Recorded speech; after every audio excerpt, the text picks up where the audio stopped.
গল্পটা শুরু হয় আমেরিকার এক অত্যন্ত শীতল অঞ্চলে এক জনমানবহীন বরফে ঢাকা ভূমিতে। তখন ছিল শীতকাল, তাই পুরো এলাকাটাই বরফে ঢাকা ছিল।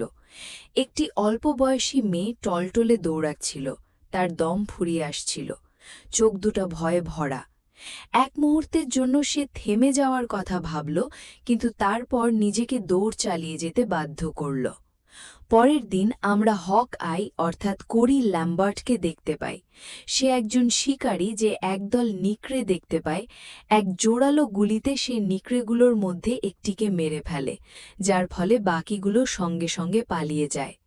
কোরি তার ছেলের সাথে পুরো দিনটা কাটানোর প্রতিশ্রুতি দিয়েছিল। কেসিকে ফোন করার সাথে সাথেই সে কাঁধে রাইফেল ঝুলিয়ে প্রস্তুত হয়ে হাজির হল। এরপর কোরি তার ছেলেকে তার দাদা দাদির বাড়িতে নিয়ে গেল। সে তার ছেলেকে বলল, এখানে কিছুক্ষণ অপেক্ষা করো, আমি চারপাশটা দেখে ফিরে আসব। সব ঠিক আছে তো? আসলে কোরি এখানে কাজের জন্যই এসেছিল। তার শ্বশুর তাকে সেই জায়গার কথা বলেছিলেন যেখান থেকে একটি গরুর বাছুর হারিয়ে গিয়েছিল। তাদের সন্দেহ ছিল যে এলাকায় একটি পাহাড়ি সিংহ আছে, যা তাদের ভেড়া, ছাগল এবং গরুর জন্য হুমকি হয়ে দাঁড়িয়েছে। এই কারণেই তারা কোরিকে ডেকেছিল। কিন্তু কোরি যখন পাহাড়ি সিংহটিকে খুঁজতে বের হল, সে কেবল পায়ের ছাপ দেখতে পেল, কিন্তু সেগুলো সিংহের ছিল না। শীঘ্রই সেই পায়ের ছাপগুলো অনুসরণ করতে করতে সে বরফের উপর রক্ত দেখতে পেল। সে তার ব্যাগ থেকে কিছু বিশেষ পোশাক বের করল, তার পিস্তলটি নিল এবং সাবধানে পায়ের ছাপগুলো অনুসরণ করতে লাগল। এটা সেই একই পথ ছিল যে দিক দিয়ে মেয়েটি গিয়েছিল। তার পায়ের ছাপগুলো তখনও বরফে ঢাকা পড়েনি। আরেকটু এগোতেই পায়ের ছাপগুলো এতটাই সরু হয়ে গেল যে দেখে মনে হচ্ছিল কেউ খুব কষ্টে হাঁটছে। কোরি ধীরে ধীরে রক্তের চিহ্ন অনুসরণ করতে লাগল। আরেকটু এগোতেই সে মেয়েটিকে খুঁজে পেল। সে একদম নিশ্চল হয়ে শুয়েছিল। তার খালি পা দুটো জমে বরফ হয়ে গিয়েছিল। তার মুখ রক্ত আর বরফে জমাট বেঁধে গিয়েছিল। কোরি সঙ্গে সঙ্গে জরুরি সাহায্যের জন্য ফোন করল। এফবিআইয়ের আসতে সময় লাগবে, কারণ রাস্তাঘাট খুব খারাপ ছিল, সব জায়গায় বরফ পড়ছিল। উপজাতীয় পুলিশ প্রধান বেন বললেন, এফবিআই কর্মকর্তারা এসে ঘটনাস্থল তল্লাশি না করা পর্যন্ত যেন লাশটি না সরানো হয়। কিন্তু কোরি উদ্বিগ্ন হয়ে পড়ল। সে বলল, তুষারপাত আরও তীব্র হচ্ছে। শীঘ্রই মেয়েটির সমস্ত চিহ্ন, সে কোথা থেকে পালিয়েছিল বা কোথা থেকে আসছিল, উধাও হয়ে যাবে। সে বেনের কাছে একা তদন্ত করার অনুমতি চাইল, কিন্তু বেন রাজি হল না। কোরি মেয়েটিকে চিনত এবং বিশ্বাস করত যে মৃতদেহটি ন্যাটালির, কিন্তু বেন বলল পুঙ্খানুপুঙ্খ তদন্তের পরেই সে বিষয়টি নিশ্চিত করবে। কিছুক্ষণ পরেই একটি গাড়ি এসে পৌঁছল। কোরি কাছে যেতেই চালকের আসনে বসা একটি মেয়ে নিজের পরিচয় দিল জেন ব্যানার হিসেবে। সে একাই এসেছিল এবং এই ঠান্ডার জন্য একেবারেই অপ্রস্তুত ছিল। সে হালকা পোশাক পরেছিল। এভাবে থাকলে আমি জমে যাব, সে ব্যাখ্যা করল। আমাকে প্রশিক্ষণের মাঝেই এখানে পাঠানো হয়েছে। একজন এফবিআই এজেন্টের এমন একটি ভাড়া করা ভ্যানে আসাটা ব্যানারের কাছে খুব অদ্ভুত লাগল। কেসির দাদি জেনকে পরার জন্য কিছু পোশাক দিলেন। এই পোশাকগুলো আসলে তার নাতনিরই ছিল। জেনকে এই পোশাকগুলো দিতে তিনি খুব একটা খুশি ছিলেন না। জেন বেরিয়ে আসতেই কোরি এক মুহূর্তের জন্য স্তব্ধ হয়ে গেল। তার মেয়ের পুরনো স্মৃতিগুলো তাকে তাড়া করতে শুরু করল। ততক্ষণে আমরা বুঝে গিয়েছিলাম যে তার মেয়ে সম্ভবত আর এই পৃথিবীতে নেই। এরপর কি ঘটল তা অজানা ছিল। তারপর কোরি কেসিকে বলল যে সে কয়েক ঘন্টার মধ্যে ফিরে আসবে। তুষারঝড় থেমে গিয়েছিল এবং ঘটনাস্থলে ফেরার সময় হয়ে গিয়েছিল। কোরি এবং জেন একসাথে সেখানে গেল। উপজাতীয় পুলিশ প্রধান বেন অন্য একটি স্লেজে এসে পৌঁছলেন। উপজাতীয় পুলিশ ইতিমধ্যেই ঘটনাস্থলটি সুরক্ষিত করে ফেলেছিল। ঝড় থেমে গিয়েছিল, কিন্তু যে কোনো সময় তা আবার ফিরে আসতে পারত। বেন এবং কোরি তখনও তর্ক করছিল। কোরি বারবার বলছিল, আমি এই মেয়েটিকে চিনি, ও ন্যাটালি। জেন মৃতদেহটি ভালোভাবে পরীক্ষা করে বলল যে ফরেনসিক দলকে ডাকা জরুরি। কোরি ব্যাখ্যা করল যে মেয়েটির বাড়ি কাছেই, কিন্তু এখনও পর্যন্ত কেউ নিখোঁজ ব্যক্তির রিপোর্ট দায়ের করেনি। সবচেয়ে অদ্ভুত ব্যাপার ছিল যে মেয়েটি এই এলাকারই হওয়া সত্ত্বেও খালি পায়ে বাইরে গেল কেন। জেন কোরিকে জিজ্ঞেস করল, তোমার কি মনে হয়? পায়ের ছাপগুলো দেখে কোরি ব্যাখ্যা করল যে বেচারি মেয়েটি হয়তো কতক্ষণ ধরে বরফের মধ্যে দৌড়াচ্ছিল এবং তারপর ক্লান্ত হয়ে এখানেই পড়ে গিয়েছিল।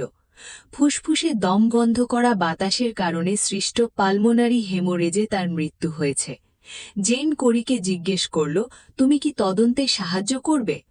কোরি একজন শিকারী ছিল, কিন্তু তার এই প্রতিভা এখানে কাজে লাগতে পারত। কোরি রাজি হয়ে বলল, পশু আর মানুষের মধ্যে খুব বেশি পার্থক্য নেই, আমি যে কাউকে শিকার করতে পারি। পরে আমরা দেখি কোরি গভীর রাতে গুলি প্রস্তুত করছে। তারপর কেসি তার কাছে এলো। সে ন্যাটালির ব্যাপারে শুনেছিল। সে শুধু জিজ্ঞেস করল, সবকিছু কি আবার ঘটছে? কোরি চাইলেও তার ছেলেকে না বলতে পারল না। পরের দিন জেন জানতে পারল যে রিপোর্টটি দাখিল করা হয়নি, কারণ ন্যাটালি আর তার বাবা মায়ের সাথে থাকত না। 18 বছর হতেই সে তার প্রেমিকের সাথে থাকতে শুরু করে। ময়নাতদন্তকারী নির্ধারণ করলেন যে ন্যাটালিকে তার মৃত্যুর আগে ধর্ষণ করা হয়েছিল, কিন্তু তিনি বলতে পারেননি যে আক্রমণকারী একজন ছিল নাকি অনেকে। তার শরীরে অসংখ্য কাটা চিহ্নও ছিল। মৃত্যুর কারণ ঠিক সেটাই ছিল যেটা কোরি বলেছিল, ফুসফুসে রক্তক্ষরণ। এই সবকিছু বিবেচনা করে পরীক্ষক মামলাটিকে একটি হত্যাকাণ্ড হিসেবে ঘোষণা করলেন। এখন তাদের খুঁজে বের করতে হবে মেয়েটি কোথায় পালিয়ে গেছে, কিন্তু তাদের কাছে কোনো প্রমাণ ছিল না। বিচলিত হয়ে জেইন বলল, আমি যদি এই রিপোর্টটি আমার বসের কাছে পাঠাতাম, তিনি আমাকে আবার ফোন করতেন। এর মানে ছিল আর কোনো সরকারি সাহায্য পাওয়া যাবে না। এরপর প্রমাণের সন্ধান শেষ হয়ে গেল, তাই তারা দ্রুত জিজ্ঞাসাবাদ শুরু করল। প্রথমে তারা ন্যাটালির বাবার সাথে কথা বলল। জেনের প্রশ্নে তিনি বিরক্ত হয়েছিলেন। তিনি ব্যাখ্যা করলেন, আমার মেয়ে তার প্রেমিকের সাথে থাকত এবং সে তার পরিচয় আমাদের সাথে করায়নি। আমরা তার ব্যক্তিগত জীবন সম্পর্কে কিছুই জানি না। ন্যাটালির মা শোবার ঘরে ছিলেন। বেন জেনকে ইশারা করে বলল, এখন তাদের বিরক্ত করো না, উনি মনমরা হয়ে আছেন। কিন্তু জেন তবুও ভিতরে গেল। ভিতরে গিয়ে সে ন্যাটালির মাকে দেখল, যিনি শুধু কাঁদছিলেন। তার পিঠটা পুরোপুরি বেঁকে গিয়েছিল। সে একদম চুপচাপ বসেছিল। তারপর কোরি ভিতরে এলো। ন্যাটালির বাবা কোরিতে দেখা মাত্রই একটুও রাগ করলেন না। তাদের মধ্যে এমন এক বেদনা ছিল যা ভাষায় প্রকাশ করা যায় না। তারা দুজনে একে অপরকে জড়িয়ে ধরল। কোরি মৃদু স্বরে বলল, মাঝে মাঝে মনে হয় কষ্টটাকে আঁকড়ে ধরাটাই সহজ, কিন্তু আমার মেয়েকে হারানোর পর আমি একটা জিনিস শিখেছি, আমাদের শুধু তাদের দেওয়া ভালোবাসাটাই মনে রাখতে হবে, তাদের হারানোর বেদনা নয়। এরপর মার্টিন ব্যাখ্যা করল, দেখুন, আমি কিছুই জানি না, কিন্তু আমার একটি নির্লজ্জ ছেলে আছে। সে নেশা এবং এই জাতীয় জিনিসের সাথে জড়িত ছিল। সে মেয়েদের সাথে এবং লিটল ফেদার বয়েজের সাথে আড্ডা দেয়। যাই হোক না কেন, ন্যাটালি তার ভাইকে খুব ভালোবাসত। সে হয়তো আমাকে কিছু বলতে পারবে। এরপর বেন, জেন এবং কোরি লিটল ফেদার বয়েজের এলাকায় গেল। তারা যখন পৌঁছল তখন ভিতরে জোরে গান বাজছিল। বেন ব্যাখ্যা করলেন যে মোট 4 ভাই আছে এবং তাদের মধ্যে কেউই সহজে বিশ্বাসী নয়। প্রত্যেকেই একে অপরের চেয়ে ভালো। কোরি বাড়ির পেছনের দিকে গেল, আর বেন এবং জেন সামনের দরজার দিকে গেল। স্যাম নামের একটি ছেলে দরজা খুলল। তাকে দেখে মনে হচ্ছিল সে নেশার নিশি বুদ্ধ। সে ধীরে ধীরে বলল, আমার আরেক ভাই জেলে আছে আর ন্যাটালির ভাই চিপ বাড়িতে নেই। হঠাৎ সে পেপার স্প্রে দিয়ে বেন এবং জেনকে আক্রমণ করল। দুজনেরই চোখে তীব্র জ্বালা পোড়া শুরু হলো, দৃষ্টি ঝাপসা হয়ে গেল। কিন্তু কোরি শান্তভাবে একটি বেলা তুলে ছেলেটির উপর সজোরে আঘাত করল। অন্য ছেলেটি আপনা আপনি হোঁচটে পড়ে গেল। এরপর জেন একটা বন্দুক তুলে ভিতরে দৌড়ে গেল। তার চোখ তখনও জ্বলছিল আর সে পরিষ্কারভাবে দেখতে পাচ্ছিল না। একটা মোড় ঘুরতেই স্যাম সঙ্গে সঙ্গে তার উপর গুলি চালালো। জেন দ্রুত সরে গিয়ে একের পর এক একাধিক গুলি চালালো। স্যাম মাটিতে পড়ে গেল এবং প্রচণ্ডভাবে কাশতে শুরু করল। জেন হাত দিয়ে তার বন্দুকটা কেড়ে নিয়ে তাকে বন্দুকের মুখে ধরল। তারপর বেন ভিতরে এলো। স্যামের অবস্থা দেখে বেন বলল, আমাদের এখান থেকে চলে যাওয়া উচিত। জেন বলল, চলো অ্যাম্বুলেন্স ডাকি। হয়তো সে বেঁচে যেতে পারে। কিন্তু তারপরেই স্যাম শেষ নিঃশ্বাস ত্যাগ করল। বেন সোজা বাইরে দৌড়ে গেল। জেন তাকে অনুসরণ করল। বাইরে ফ্র্যাঙ্ক এবং চিপ ইতিমধ্যে ধরা পড়ে গিয়েছিল। জেন তাদের জিজ্ঞাসাবাদ শুরু করল।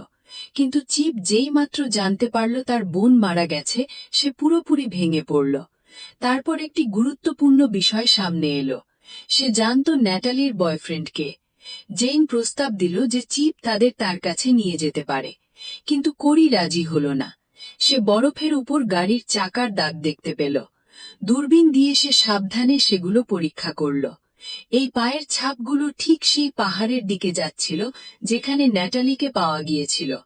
একটা খুব অদ্ভুত ব্যাপার ছিল যে পায়ের ছাপগুলো শুধু ওপরের দিকে গিয়েছিল আর কখনো নিচের দিকে নামেনি। কোরি সঙ্গে সঙ্গে বুঝে গেল যে চিপ কিছু একটা জানে। কোরি জেনকে বলল, বরফের মধ্যে এখনো ন্যাটালির গল্পটা লুকিয়ে আছে। আমাদের তাড়াতাড়ি করতে হবে, নয়তো যদি কোনো প্রবল ঝড় আসে সবকিছু নিশ্চিহ্ন হয়ে যাবে। পাহাড়ের চূড়ায় পৌঁছতে কোরি ইঞ্জিন বন্ধ করে দিল। এই গাছগুলোর মধ্যে দিয়ে তাদের স্লেজটা এগোতে পারছিল না। সবাই হাঁটতে শুরু করল, কিন্তু তারা খুব বেশি দূর এগোতে পারল না। পথটা এক জায়গায় এসে শেষ হয়ে গেল। সেখানে আরও একটি মৃতদেহ পাওয়া গেল। সেটা বরফের মধ্যে অর্ধেক চাপা পড়েছিল। পাখিরা তাতে ঠোকর দিয়েছিল আর সেটা রক্তে মাখামাখি ছিল। সন্ধে নাগাদ পুরো এলাকা পুলিশে ছেয়ে গেল। বেন বলল যে তারা ন্যাটালির বয়ফ্রেন্ড যেখানে কাজ করত সেখান থেকে ক্যামেরার রেকর্ডিংগুলো উদ্ধার করবে। কিন্তু তাদের হেফাজতে থাকা ছেলেগুলো একদম চুপ করে রইল। কেউ কিছু বলল না। কোরি জিজ্ঞেস করল, আমি কি তাদের সাথে কথা বলতে পারি?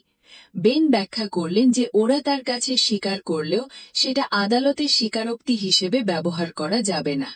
আমাদের একজন অফিসারের উপস্থিতি দরকার। কিন্তু বেন বলল যে স্বীকারোক্তির বদলে যদি অন্য কিছু পাওয়া যায়। জেন ফোনে কথা বলতে বলতে কিছুক্ষণের জন্য একপাশে চলে গেল। তারপর কোরি বেনের কাছে ফিরে গিয়ে বলল, আমি এই লোকটাকে ছোটবেলা থেকে চিনি, হয়তো সে আমাকে বলবে। বেন অনিচ্ছাকৃতভাবে কোরিকে যেতে দিল। কোরি যখন চিপের সাথে কথা বলতে গেল, চিপ বলল, এই পুরো শহরটাই জঘন্য, এখানকার জীবনটা কি যে বাজে। কিন্তু তখন কোরি তাকে ঝাঁকি দিয়ে বলল, তোর বোনের হত্যাকারীরা এখনো এখানে ঘুরে বেড়াচ্ছে। এই শহরেই তোর জন্ম, তুই ওদের ঘুরে বেড়াতে দিবি? সে চিপের গলা চেপে ধরে তাকে সজোরে গাড়ির সাথে ধাক্কা দিল। বলে কোরি ঘুরে চলে যেতে লাগল। কিন্তু এটা শুনে চিপ ভেঙে পড়ল। সে সবকিছু বলে দিল। ন্যাটালির বয়ফ্রেন্ড হল ম্যাট। সে একটা ড্রিলিং রিগে সিকিউরিটি গার্ড ছিল। কিন্তু যদি কেউ আরো কিছু জানতে পারে, সে হল স্যাম। ওকে জিজ্ঞেস করো। কিন্তু স্যাম তো মৃত ছিল। কোরি চিফ বেন এবং জেইনের কাছে ফিরে গেল। জেইন জানতে চেয়েছিল চিপ তাকে কি বলেছিল, কিন্তু সে জিজ্ঞেস করেনি। বেন বলেছিল সকালে রিগে তাদের দেখা হবে। কিন্তু কোরি কোনো সরাসরি উত্তর না দিয়েই চলে গেল। শীঘ্রই মৃতদেহটি শনাক্ত করা হলো। সে ন্যাটালির প্রেমিক ছিল ম্যাট। সে ড্রিলিং স্টেশনে কর্মরত একজন সিকিউরিটি গার্ড ছিল। জেইন যখন কোরিকে খবর দিতে তার বাড়িতে গেল, তাই কোরি তাকে ঠান্ডা